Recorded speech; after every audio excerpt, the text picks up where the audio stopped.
कुणी लावलं याची चौकशी करा. इथल्याच माणसांनी यांना बोलायला लावलेलं आहे. कारण आम्ही बघतो काही कारखाने भाव देण्याच्या तयारीत असतात. आपल्याला काही राजकारण करायचं नाही. आपण सगळे शेतकरी आणि शेतकरी पुत्र आहोत. पण इथल्या धारांवर माणसाने त्यांना सांगतो तुम्ही भाव जाहीर करू नका, मी तुमच्या पुढे भाव देत नाही म्हणून ह्याला कुणीतरी बोलायला लावले. आता जर इथून पुढे ते बोललं तर त्याला तिथे सगळं जे काही होईल ते बघता येईल. मरू द्या. आज कर्नाटक मध्ये 15-20 दिवस झाले टोळ्या गेलेले आहेत. एकही कारखानदार चालू केलं नाही आणि एकही शेतकऱ्याची विषयाला तोडू देत नाही. ही आपल्यात एकजुटी पाहिजे.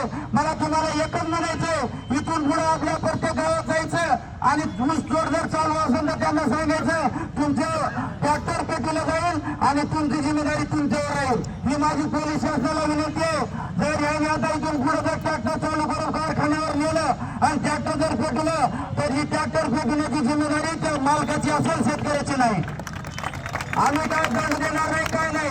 आम्ही तुम्हाला सांगायलो, आम्ही अर्जामध्ये तुम्हाला लिहून द्यायलो जर तुम्ही आमच्या एकाही शेतकऱ्यावर गुन्हा दाखल केला तर तुम्हाला आम्ही फिरू देणार नाही.